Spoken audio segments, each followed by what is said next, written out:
Good afternoon. I'm the horticulture extension specialist, working particularly with fruit and vegetable production across the state. And I've been here some 20 years, so many of you might have run into me before. I'm housed out in Rapid City, however, so I don't get around the east side of the state as much as I used to. But this afternoon, I want to talk about some of the regulations and certifications, and those are two different things that we need to talk about. The first thing I always try to do when I start a food safety talk, and if you've been in on any of mine before, you've probably even seen this slide, but I tried to bring home the idea that growers are food handlers. We're growing somebody else's food. And so when we go out there, we need to be cognizant of how clean our hands are, just as you would if you brought the food into your kitchen ready to prepare. So that's the kind of mindset I like people to have. And just some scarce statistics: over 4 million people get food poisoning from produce each year in the US. 22,000 hospitalizations from food poisoning from produce. That's a heck of a lot of hospitalizations. And about 360 people die on average. This is just from produce now, not from meat or fish or eggs. Produce causes about 1/3 of the foodborne illnesses each year, but under 1/4 of the deaths. So we may be a little less dangerous than some of the food poisonings that may be on some of the other food items, but certainly enough we want to be careful. Some of the challenges of produce safety specifically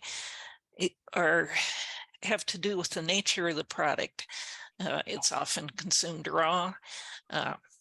Microbial contamination sticks to produce or other surfaces. Once present, it is very hard to unstick it. So we might be able to clean the outside of this cantaloupe rind, for example, but it's very difficult to get bacteria out from all those little crevices. So the idea is to keep it clean in the first place and minimize what gets on it. And we'll talk about some ways that we address that. Contamination is often sporadic. That's why, even though I just mentioned all the people that get sick, we don't hear about a lot of those. We don't hear about 22,000 cases, because if contamination is sporadic, it's not going to be on every piece. It's a lot harder to trace it back to the cause. So we have a lot of unattributed food poisonings. And then finally, bacteria. Viruses can't do this, but bacteria can multiply on produce surfaces, and especially in wounds with the right conditions. And usually that's warmth and moisture. And so those are two conditions that we try to regulate to some degree. Just want to give you an example. This is specifically by E. coli 157H7, which is the one that really does damage to people. It can exist in animals and not cause symptoms in those animals. So your dog could have it, your cat could have it, cattle and sheep can have it, be perfectly healthy looking, and yet their manure could contain this very unhealthy bacteria. So if fruits and vegetables are dropped on the ground, like where that manure was, they could be contaminated and pick it up. And so that's one of the things we watch real carefully, is contact with the ground and contact with manure, spreading manure, making sure it's composted before it's spread, that sort of thing. And then, of course, water can, if you had a heavy rain, that can wash through those cow pies on the ground and carry it anywhere where that water goes, including a vegetable field, for example. And we actually have seen some of the romaine fields. That's the suspect for the romaine food poisoning that we dealt with a couple of years ago. Farm workers and any food handlers may also contaminate produce, and I suspect this is probably the biggest, and I don't have the data for this, but I suspect this is the biggest area where food gets contaminated is actually people. What are we talking about as far as microorganisms? We're talking bacteria, salmonella, you've heard of Listeria, E. coli, Shigella are some of the top ones. There are others as well. Virus, norovirus, that's the one that is infamous for cruise ship illness. Hepatitis A, you hear every once in a while. Break out from that, usually from contact with people. And then parasites, Cryptosporidium and Cyclospora have both been in the news the last few years for outbreaks. So that's what we're dealing with as far as what are we concerned with. Now, there were two structures of regulating or managing production to try to minimize these risks. And I'm going to go through these and compare the two of them. So the first I'm going to look at is FSMA, Food Safety Modernization Act under the Food and Drug Administration. This is currently law for farms with produce sales over 29,245 per year as of last year. That's inflation adjusted every year. So if you have any produce sales totaling over a 3-year period, an average of 29,000 a year, then you fall under this law and you need to know about it. However, I think almost all our farms in South Dakota, if they're over the 29,000, actually fall under qualified exempt. And that's if over half your food sales are direct or local. Notice the difference here between produce and food. Food can be animal food, so it can be feed. So if you're raising soybeans and feeding them to pigs, that counts. If you're raising wheat and selling it for flour, that counts. So you got to be careful with this having a smaller produce operation on a larger farm can get you into problem. Now, if you're raising calves for sale to be fattened out by somebody else, then then those wouldn't probably count for that. So direct sales or local sales can also be to your local grocery store. It can be to your local retail establishment, your local restaurant, your local institution.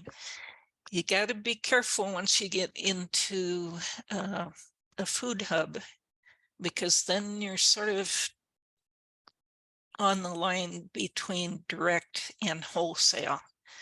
So there it might depend upon whether you retain ownership or whether the hub buys it and then sells it. So that's one thing you got to kind of keep an eye on. Now, GAPS is good agricultural practices, and this predated FSMA, and this is under the USDA. So this was buyer-driven instead of congressional-driven, and you wouldn't probably become GAP certified unless maybe for insurance purposes, unless your buyers wanted you to become GAP certified, because it's fairly expensive process. The focus is on certifying safety practices. So somebody has to come out, just like with organic farms, somebody has to come out to your farm and look and certify that, yes, you are indeed doing this food safety practices that you say you are. FSMA covers only produce that's normally consumed raw. And they have a long list of some that do and don't qualify, and I don't agree with all of them, but most of them. So if you're raising sweet corn, it's not considered normally consumed raw, so you don't fall under FSMA if all you're growing is sweet corn. And there are a number of those kinds of things. But if you're growing sweet corn and tomatoes, then you'd be under FSMA because of the tomatoes.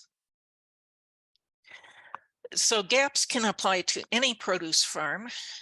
For example, potatoes fall under gaps, but they would not fall under FSMA. Now here's the bottom line. GAPS requires an annual inspection, and because it's something that's done, has a commercial part of a commercial deal, your buyer's asking it, you pay for it. Now there is some grant money to help with this currently, but that's likely to go away again. But you have to have an annual inspection for each crop as it's being harvested. So if you are a market garden with 10 different crops, you might want to only certify 2 of those crops and not the rest, or something like that. If you can bring out somebody that's going to look at your harvest operation, you pay their expenses to come out, so you only want to do that once if you can get by with it. There is no inspection cost to the producer. The feds may or may not sell out. The feds may or may not decide to inspect you. Some states have taken that on, so the states come out and inspect. In South Dakota, we fall under federal inspectors, and to date, I don't know of anybody who's come out to actually do a surprise inspection. We have had 1 or 2 mock inspections where they'll come out at the invitation of the grower to come out and go through it, and they don't take any notes away from that. They just tell the grower, here's what you need to do. A little bit more on each of these. So FSMA focuses almost exclusively, not quite, on microbiological hazards. So the viruses, bacteria, and other microorganisms. Whereas GAPS will also look at chemical and physical hazards. Like if you've got a light bulb in your packing area, what if that light bulb breaks and spews glass all over? They're going to look at that sort of thing as well. FSMA does not require a food safety plan. Under GAPS, a food safety plan is required because that's going to be sort of the basis for your inspection. Are you doing what you said you were going to in the food safety plan? So we'll talk a little bit more about food safety plans. GAPS requires extensive documentation, all kinds of sheets to fill out that you cleaned your bathroom, whatever it says in your food safety plan, if it was daily or weekly, or who did it and who inspected it, and the whole 9 yards. So there's lots of paperwork for that. FSMA has some records, but way, way, way less. FSMA requires the training. It's an 8-hour training for one supervisor per farm. And that's a one-time training, and then you're good. They also, on top of that, then require training of the workers, and that can be more or less an ad hoc thing. You just need to show them that you trained your workers to watch out for feces in the field and what to do about it if they saw them, and train them to wash their hands, and train them, to put the toilet paper in the toilet, and all those sorts of things. GAPS, on the other hand, requires annual training for both the supervisors and the employees. This training is not specified, has particular training with FSMA. Right now, there's only 1 or 2 agencies that have developed the training, and the Produce Safety Alliance is the main one. And those were some of the slides I had earlier were from the PSA. I am certified as a lead trainer for PSA, which means that I am authorized to offer the training without having anybody else in the room. There are other trainers that aren't lead trainers, and if they train somebody, I or another lead trainer actually has to be in the room. So if anybody needs the FSMA training, they're doing a lot of those online now. I don't have any set up right now, but some other states do, or you can actually do a computer-based one.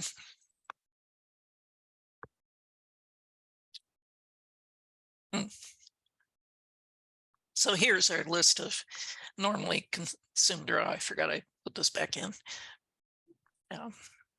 Anything that is solely sold for processing, for example, grapes for wine, or other kinds of fruit that are just going to be used for wine, not fresh, that can be exempt, but you actually do have to fill out a little form and have your buyer fill that out. It does not apply to asparagus. Well, I eat asparagus raw quite a bit, but so I would probably, if I were a farmer, I'd include the food safety practices on it as well. But excuse me, my throat just went dry. So it does apply to edible flowers, green beans, and so forth. Oops. Okay. My finger wants to. Okay. So exemptions, I already talked about. Only farmers with over 29,245 in produce sales. And this has been inflation adjusted, as I mentioned, rising about $300 a year for the 20. So it's probably getting close to 30,000 with inflation this past year. The upper end of that used to be 500,000. Now it's 585,000. If you're dealing with anybody who's growing more than $585,000 in food sales, and now remember, this could be small grains or anything on the farm that is going to be consumed as food.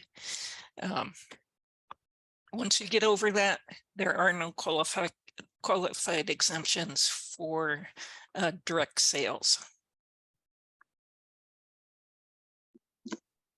And over half your sales have to be direct to the consumer, restaurant, or retail in the same state or within 275 miles. So those of you who live on the border between Iowa and South Dakota and Minnesota can get an exemption as long as it's within 275 miles. And of course, with most FDA things, These exemptions can be withdrawn if there's an outbreak or a high chance of outbreak. And in fact, even if you're under, say you're 20,000 and you're doing something really risky, they could shut you down.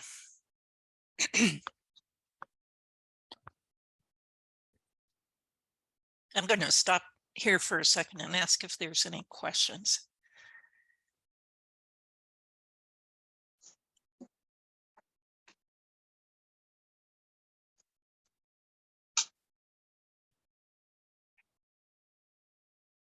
Doesn't sound like it.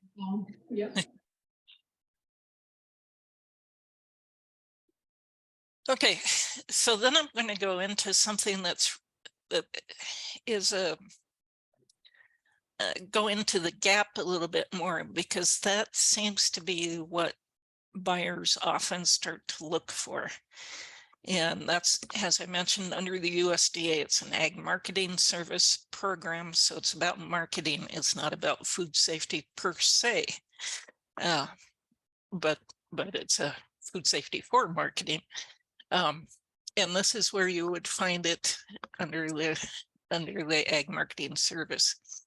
The harmonize gap just refers to taking several different former programs and putting them together.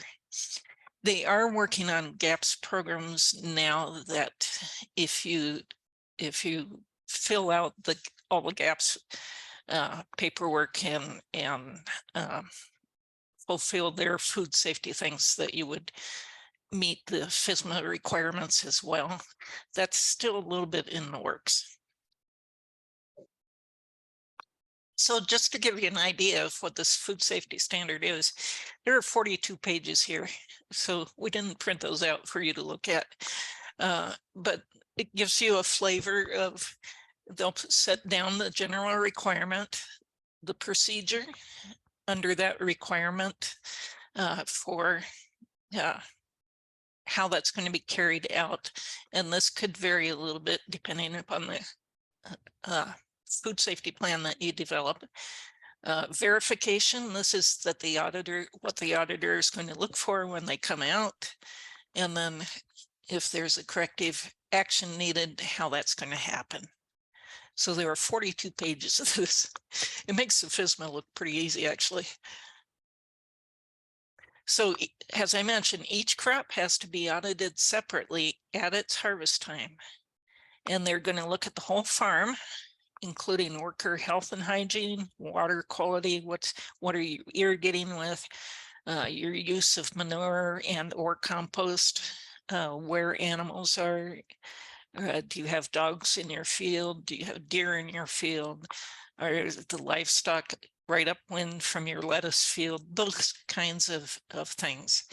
They're going to look at harvesting practices, and then whether you're packing in the field or bringing it back to a pack house to put it into boxes, or however you're doing that. Any kind of facilities you have for that, storage and transportation, and then traceability, which is becoming more and more of an issue, a way of identifying a piece of produce or a box of produce so that you know what farm it came from, what field it came from, what day it was packed. And hopefully farm crew if you have different people working for you. So you must have a food safety plan and keep relevant records. And as I mentioned, costs are per hour plus travel time. It's about $115 an hour now. So it could easily cost $1,000 or more, especially when you put in travel time. So we don't have an inspector in the state of South Dakota, and that's an issue that may have to be addressed in the future.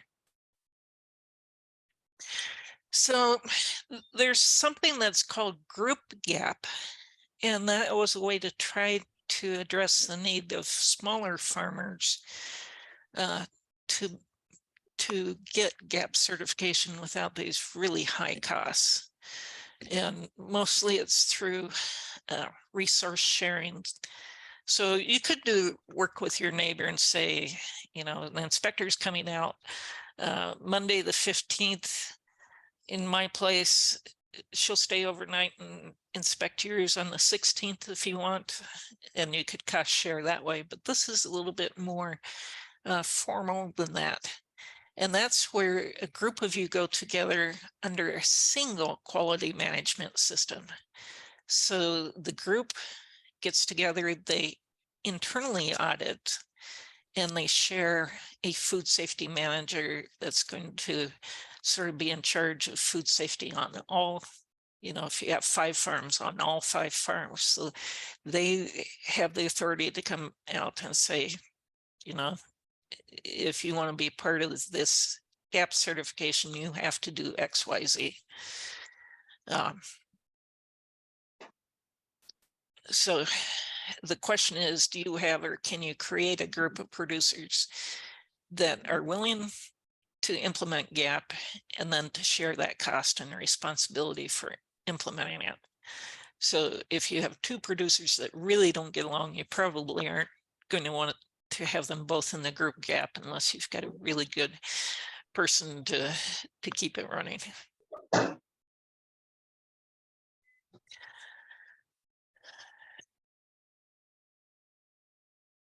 Now, second of all, does your group have, or is it willing to hire individuals to write and implement a quality management system? So that's basically a food safety plan, and meet the requirements to be a USDA auditor.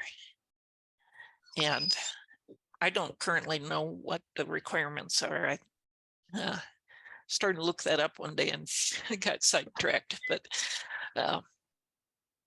so that's kind of the overall, and you can find more information about that under this URL. So I want to draw back a little bit. So that's kind of the regulation end of thing. And I want to finish by talking more about a farm food safety plan. And one of the reasons for talking about that more is because if I were a buyer, and I recommend this to buyers, you have somebody that comes in and wants to sell produce that's going to be consumed fresh or raw, I would ask them for a farm food safety plan. And the reason for doing that, as opposed to any of these other things, is for me, that means somebody has to get organized and focused on food safety for their particular operation. They have to stop and think about it and think about what risks they have and how to address those risks. And so if they can show you a farm food safety plan, doesn't necessarily mean that they're following it, but it's a good bet closer than if they just come and say, well, you know, I'm saying, you know, we're careful. Well, what does that mean? So this is one thing that I really sort of urge for anybody, whether they're exempt from FSMA, whether they're using GAPs or not, is to have a food safety plan. And it's not that hard because there are so many templates out there that you just have to sort of fill things out. So a good winter project when you've got a blizzard going. Yeah, good one that you suggest, Rhoda? I've got some suggestions at the end, and I also there should be a handout. I don't know if that got printed off or not, but if you're looking for one and not finding it, feel free to email me, or and I can give you some links. This is also good for if something happened on your farm. You're looking much better in a lawsuit if you had a food safety plan and can show that you were following it. So what's in it? You know, the basics: who you are, what you grow, who your food safety manager is, and you need to identify one person that has the authority and respective people on the farm to carry out, because sometimes it's not fun to carry out food safety management, and that needs to be respected. And then you look at your growing operation and you assess the risk of where you're growing, what the environmental conditions are, what you're growing, and how you're managing it. So, and then practices to address those risks, and then records that show that you're actually doing what you said you were going to do. So some of the areas might be manure storage and handling. Is it covered over? Is there a manure pile right beside your strawberry patch? Are you making efforts to exclude animals? Irrigation, what's your water source? Where does it drain to? How do you sanitize your equipment? How do you harvest and post-harvest handling? Are you training your employees, even if they're just your children? Your restroom and hand washing facilities, and then what happens under worst case scenarios. So these, as I mentioned before, these are all contamination sources for your produce, and you would look at each one of these individually in your food safety plan and talk about, you know, is my water source a high risk or low risk? If it's city water, it's pretty low risk, unless you get frequent boil orders, in which case it might be another issue. You know, do I have a U-pick operation and I've got kids coming out that haven't washed their hands? Do I have a petting zoo or wild turkeys that are coming through my strawberry field, which you wouldn't want anyway, but anyway, so you kind of get the idea. This picture in the upper right is not the actual field that the contaminated romaine lettuce came from, but it's from the general area, and shows the same sort of situation where you've got cattle grazing on the hills and lettuce field down below. You have a heavy rain like they've had recently. Where do you think that manure is washing onto? Straight onto that field. So those are the sorts of things that you look at when you're assessing your risk of your operation. Contamination from domestic or wild animals. Typical or atypical flooding. How often does that field flood, and what are you going to do if it does? I mean, we talked about most of these things already. So it's going to look at these piece by piece. Routes of human contamination, you might not think about. What are you tracking in on your feet? Not just your hands, but in your clothing, on tools or equipment that, well, that's not, could be contaminated by your hand or something else if it wasn't cleaned properly. And of course, illness or injury comes particularly with hepatitis.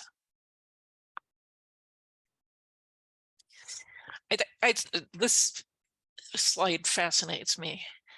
About a third of E. coli infections in this particular study, this was a while back, could have been prevented by adequate hand washing by food handlers. Almost a third. We have 22,000 illnesses. Think about that. That's an awful lot of money, actually. Looking at your packing area, of course, rodents are an issue. Making sure you have good hand washing areas. This one is the biggest one to me, is avoiding the standing water. Well, that and keeping it clean in general, but avoiding standing water, that's where bacteria will breed and can get transported by flies, by birds, by rodents, by splashing. And you see these bins are awfully close to that water, so it would be pretty easy for it to splash up onto it. And that was one of the things that was implicated in the cantaloupe, where so many people got so sick a number of years ago. So other things that are in the Farm Food Safety Plan are farm maps, policies, standard operating procedures.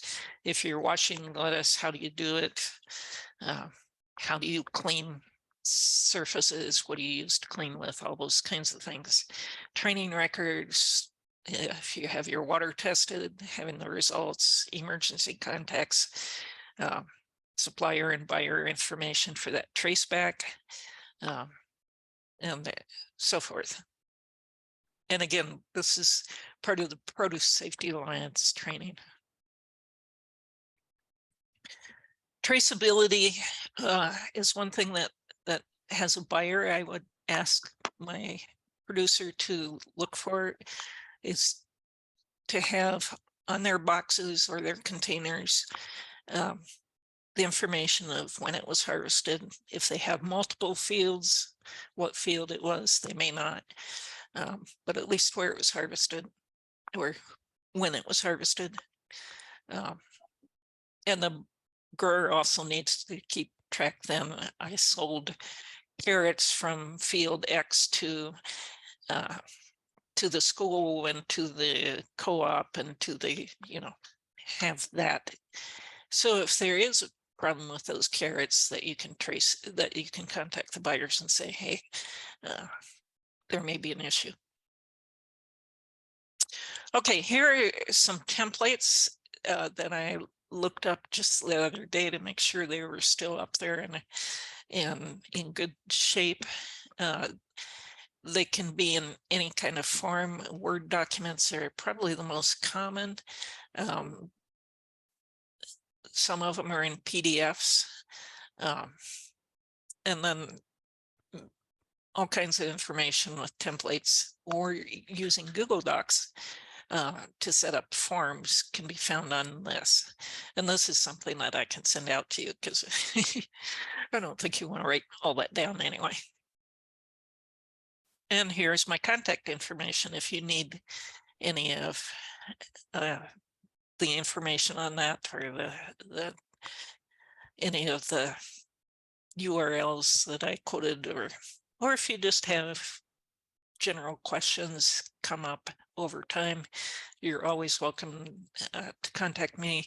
The best way is probably my email, because I can tag that. But I do try to keep up with phone calls as well.